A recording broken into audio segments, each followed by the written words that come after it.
গতকাল সন্ধ্যেবেলার দিকে জিদ্দার তরফ থেকে একটা পোস্ট, এবং আমি গতকালকে একটা ভিডিও করি, সেখানে আমি জানাই যে জিদ্দাকে নিয়ে যারা ডিফেন্ড করতে আসছে, না জিদ্দার রাজনৈতিক মতাদর্শ নেই, এই মানুষটা অরাজনৈতিক, এই ব্যাপারটা বলা এবার বন্ধ হোক। কারণ যেখানে জিদ্দা স্বয়ং নিজে এই পার্টিটার হয়ে প্রচার এখন থেকেই করছে, তার তারপর আর এগুলো যদি আমি বলি, লোকে আমাকে বলবে মিথ্যেবাদী।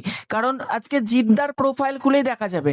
আমি যদি আজকে বানিয়ে বানিয়ে বলি যে না জিদ্দা কোনো রাজনীতির সাথে যুক্ত না, এই ব্যাপারটা কিন্তু কমপ্লিটলি একটা মিথ্যে কথা হিসেবেই কিন্তু থাকবে। কারণ জিদ্দা, সে রাজনীতির রং তার গায়ে লেগেছে, আমি আগেও বলেছি, এবং সেটা নিয়ে আমি অলরেডি একটা ভিডিও করেছি। এবার গতকাল জিদ্দা একটা পোস্ট করে, এখান থেকে জিদ্দাকে নিয়ে ভরপুর পরিমাণে ট্রোল করা শুরু হয়। কি জিদ্দা লিখেছে আমরা একবার পড়ে নি, চলো।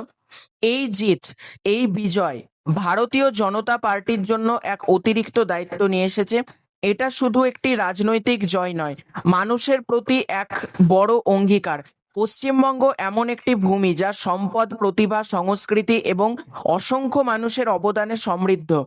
এই মাটির মানুষ তাদের মেধা, পরিশ্রম ও আত্মত্যাগের মাধ্যমে দেশকে বহু কিছু দিয়েছেন, কিন্তু দীর্ঘ সময় ধরে এই বাংলার গৌরব, অস্মিতা, সংস্কৃতি এবং শিক্ষার ঐতিহ্যকে যেভাবে মানুষের চোখে, দেশের চোখে, বিশ্বের চোখে নামিয়ে দেওয়া হয়েছে, তা সত্যিই বেদনাদায়ক। আজ আমি আশা করি ভারতীয় জনতা পার্টির সরকার বাংলার জন্য এক নতুন সকাল, নতুন আলোর দিশা নিয়ে আসবে।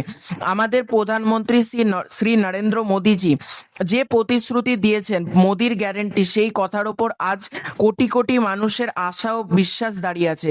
আমি আশা করি ভারতের এই গুরুত্বপূর্ণ অংশে পশ্চিমবঙ্গ, আমাদের প্রিয় বাংলা, আবারও সোনার বাংলা হয়ে উঠবে এবং তার হারিয়ে যাওয়া গৌরব পুনরুদ্ধার করবে। এটাই আমার আশা। জয় হিন্দ।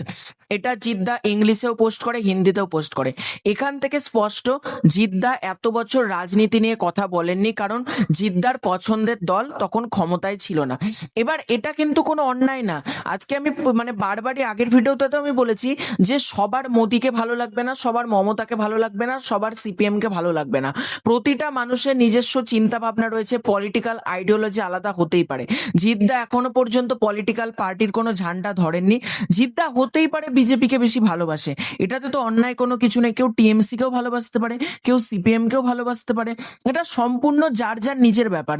সবার ভালোবাসা যদি একই হতো, তাহলে এতগুলো পার্টি থাকতো না, একটাই পার্টি থাকতো। প্রত্যেকের চিন্তা ভাবনা, প্রত্যেকের স্ট্যান্ড পয়েন্ট কিন্তু সম্পূর্ণ আলাদা। আমার যা চিন্তা ভাবনা বা আমি যে আইডিওলজি থেকে বিশ্বাস করি, সবাই যে সেই আইডিওলজি মানবে একেবারেই সেটা না। আর সবার আইডিওলজি যে আমি মানবো সেটাও কিন্তু তার কোনো কথা নেই। প্রত্যেকের নিজস্ব মতাদর্শ থাকতেই পারে। এবার যেটা প্রশ্ন, যে জিদ্দার সিনেমাতে এটা এফেক্ট পড়বে, দেখো এটার কারণে জিদ্দার সিনেমাতে এফেক্ট একটা ক্ষেত্রে পড়তে পারে। সেটা হচ্ছে, জিদ্দা ঈদে বরাবরই সিনেমা আনতো এবং একটা কমিউনিটির মানুষ জিদ্দাকে ভগবানের মতন ভালোবাসতো। এবার সেই কমিউনিটির মানুষ কিন্তু এই পলিটিক্যাল পার্টিটাকে পছন্দ করে না। 90% এই কমিউনিটির মানুষ কিন্তু এই পার্টিটাকে পছন্দ করেন না, জিদ্দা যে পার্টির হয়ে এখন প্রমোশন করছে বা পোস্ট করছে। এবার একটা হতে পারে, জিদ্দা যখন ঈদের সিনেমা আনলো, সেই মানুষগুলো হয়তো গেল না, সেক্ষেত্রে বাংলার ক্ষেত্রে জিদ্দার যে বক্স অফিস, সেটার পুল কিন্তু কমবে। অপরদিকে জিদ্দার একটা ভালো কিছু হবে, সেটা হচ্ছে, তোমরা যদি দিল্লিতে যাও বা মুম্বাইতে যাও, কার সরকার রয়েছে?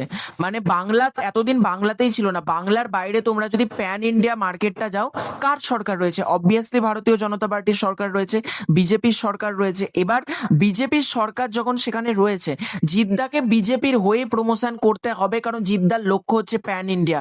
আজকে জিদ্দা, দেখো আমি বরাবরই বলেছি, জিদ্দা যেহেতু অবাঙালি না, আর অবাঙালি বেশিরভাগ মানুষ, তুমি যদি বিহারে যাও বা আসামে যাও, প্রচুর মানুষ কিন্তু বিজেপিকে ভালোবাসে। কেন? কারণ তারা সবুজ লালকে অতটা পছন্দ করে না, তারা গেরুয়াকে খুব পছন্দ করে। জিদ্দাও সেটা বিশ্বাস করে। তাই বলে জিদ্দা সাম্প্রদায়িক, এটাও কিন্তু বলা ঠিক না। জিদ্দা কখনোই কিন্তু সাম্প্রদায়িক না। জিদ্দা কিন্তু ঈদ মুবারকেরও গান আছে, জিদ্দার দুর্গাপুজোরও গান রয়েছে। সুতরাং সাম্প্রদায়িক দাগিয়ে দেওয়া এটা কিন্তু ঠিক না। পলিটিক্যাল মানুষজন, কখনোই কিন্তু সাম্প্রদায়িক হয় না, যেটা আমি মনে করি মানে নিচু স্তরের যে লোকেরা রয়েছে যারা মানে ভাঙচুর চালায় তারা সাম্প্রদায়িক, কিন্তু উপরে যারা যারা অবস্থান করছে, আমি সিপিএম এর কথা বলছি, বিজেপির কথা বলছি, টিএমসির কথা বলছি, অর্থাৎ মমতা বন্দ্যোপাধ্যায়, অভিষেক বন্দ্যোপাধ্যায়, নরেন্দ্র মোদী বলো, অমিত শাহ বলো, বা সিপিএম এর যে তোমরা আরো বড় বড় নেতার কাছে যাও, মোহাম্মদ সেলিম থেকে শুরু করে আদার্স যে কোনো কেউ কিন্তু সাম্প্রদায়িক না। সাম্প্রদায়িক যদি কেউ হতো তাহলে তারা রাজনীতিই করতে পারতো না। তাদের কিন্তু হিন্দু, মুসলিম, খ্রিস্টান, জৈন, বৌদ্ধ সবার ভোটই দরকার। সুতরাং জিদ্দাকে যারা সাম্প্রদায়িক এই ট্যাগটা দিয়ে দিচ্ছে এটাও কিন্তু ঠিক না। জিদ্দা ঈদে সিনেমা আনবে, বক্স অফিস তো পরের কথা। এবার জিদ্দার সিনেমার ক্ষেত্রে কিন্তু ভালো কিছুও হতে পারে, হতেই তো পারে জিদ্দা বিজেপি করার ফলে হয়তো বড় বড় সিনেমার সাথে যুক্ত হয়ে গেল। এখন থেকে আমরা নেগেটিভ জিনিস নাইবা বলি, কিন্তু জিদ্দা যে ভালোবাসছে এটা প্রকাশ্যে বলে মানে এখন আর লুকিয়ে কিছু নেই।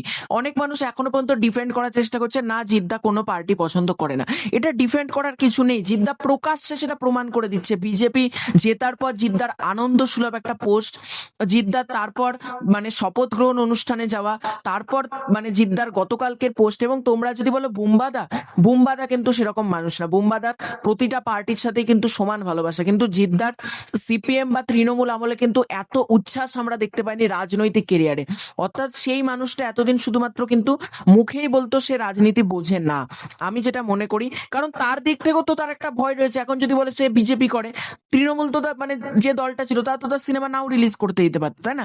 হতেই তো পারতো সে কোনো বিপদে পড়লো। এখন যেহেতু সব রাস্তা ক্লিয়ার, সব বাউন্ডিংস গুলো যেহেতু ক্লিয়ার হয়ে গিয়েছে, তার প্যান ইন্ডিয়া যাওয়ার যে সূক্ষ্ম রাস্তা সেটা যখন খুলে গিয়েছে, তার বলতে তো কোনো আর দ্বিধা নেই।